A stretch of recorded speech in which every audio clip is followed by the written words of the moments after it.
Greetings to one and all.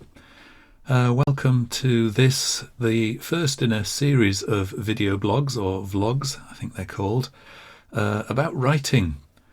Now, I hesitated before embarking upon this because there's lots of blogs, vlogs, websites, you name it, a lot out there about how to write, about honing your craft.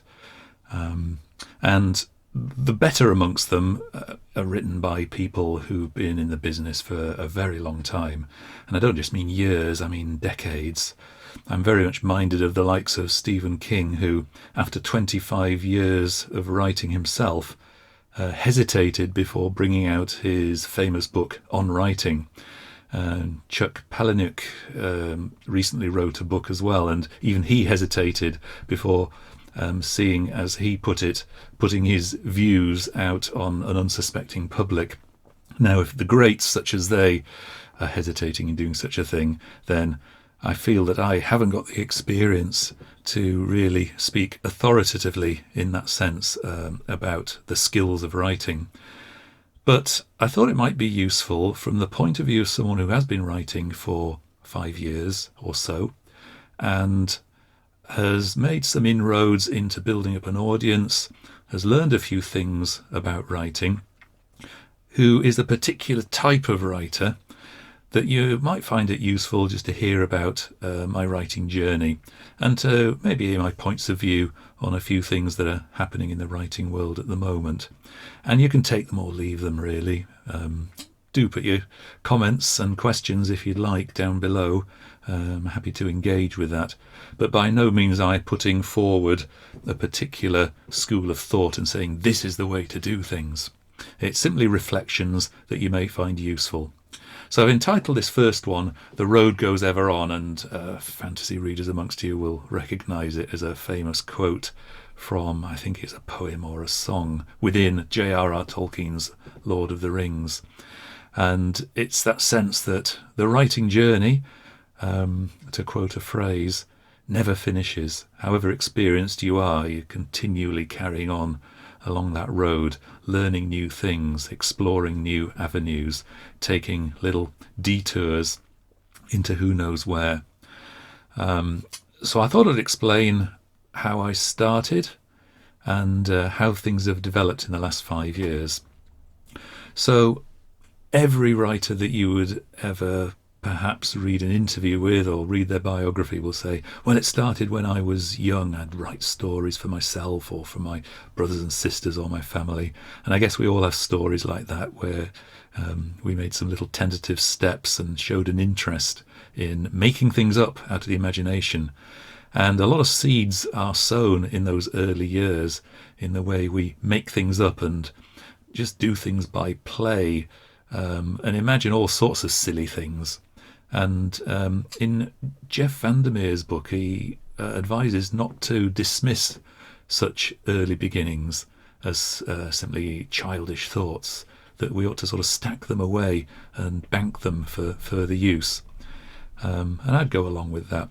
But I'm not going to go into the offerings that I made when I was very, very young. I'll start with when I was in my, I would say early to mid-20s. I found myself on a summer holiday.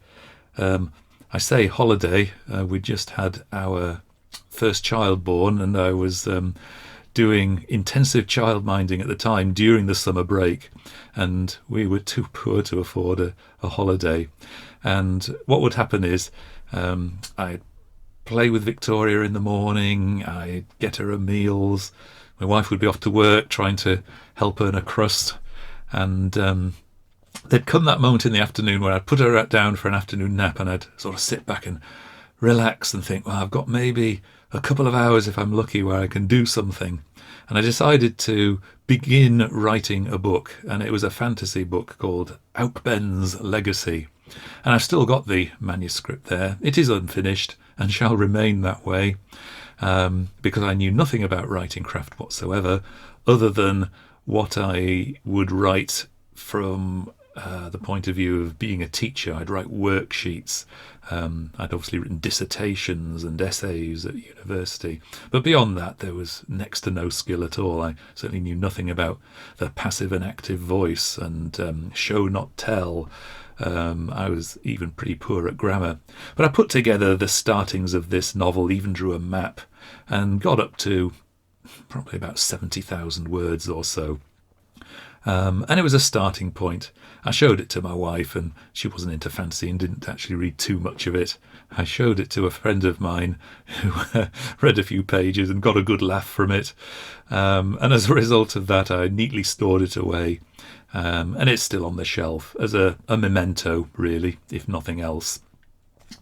I'd also, a few years later, write a few short stories with a semi-serious intent of trying to get them published. I'd send them off to magazines.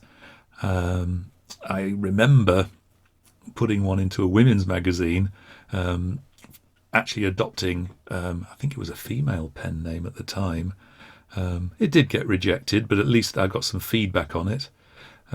Just very brief, not what we are looking for at the moment.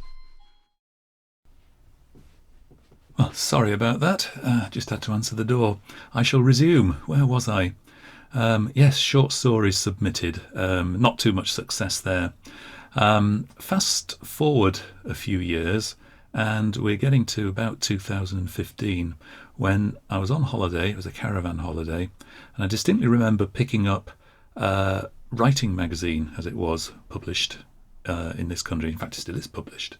And I thought it might be interesting to just sort of dip back into this whole writing thing, get a bit of advice. And this particular publication, which I went on to get on a monthly basis, allowed you to submit short stories.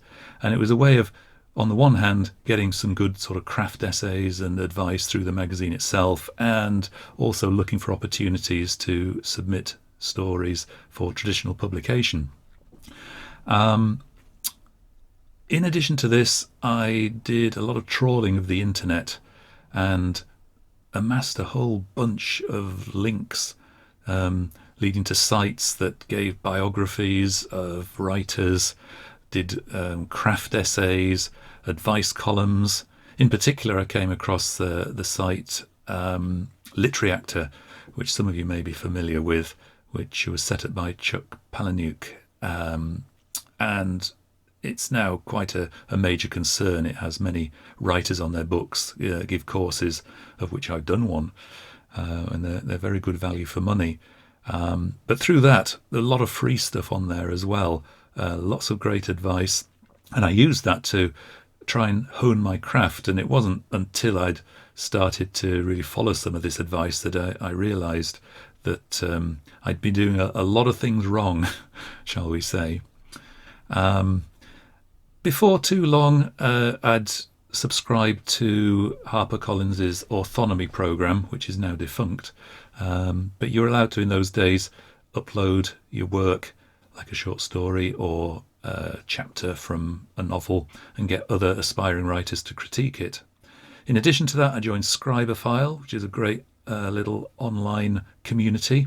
To get the best out of it, you have to pay a monthly subscription, but I got to know quite a few writers online there, some of which I'm friendly with up and to this very day. It's a good system for getting critiques of your own work, and also you critique others' work, and from that you learn. And it was through this that I was able to progress and understand what it meant to write good fiction, or at least to have that goal, to know what the goalposts were, as it were. And it wasn't too long after doing this a lot that I put together a group of short stories under the title Defiled Earth. In fact, the cover of it's up there somewhere. I don't know if you can just see it, the top of it. There you go. And that eventually became a reader magnet, as it is called, and it features in my automation sequence. If you signed up to the newsletter, you may have come across it. And that was quite a milestone. I had submitted short stories and not really got anywhere. To this day, I've never had anything published within traditional publishing that's fiction, that I could actually say, here's a copy of my work for this publishing house or this independent publisher.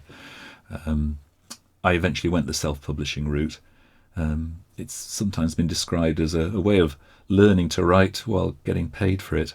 And in the first instance, it does probably end up with you producing less than your best at the time, simply because you don't have the power of a publishing house behind you in terms of the editing staff.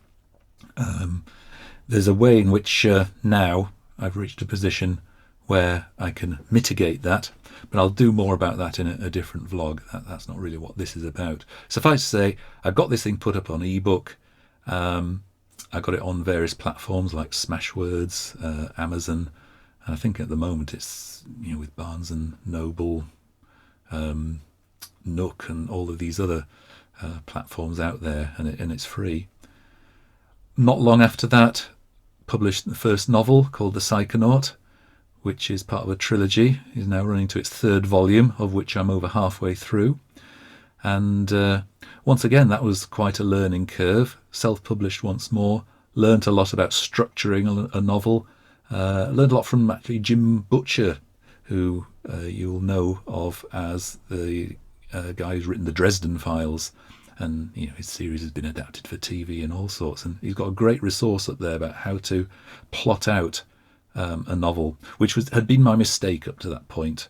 I'd gone for the more Gardner approach of just starting at page 1 and not knowing where it's going to go, which can suit many authors. And to a certain extent, I still go along those lines.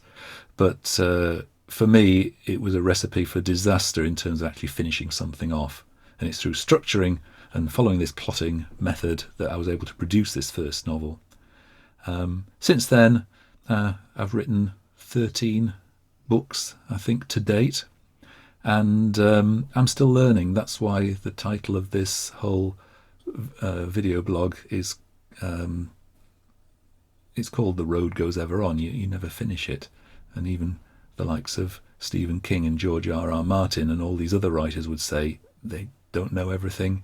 It's a continuing push forward to learn from their mistakes and to refine themselves, get better at their craft. And I would certainly agree with that. So that's where I am at the moment.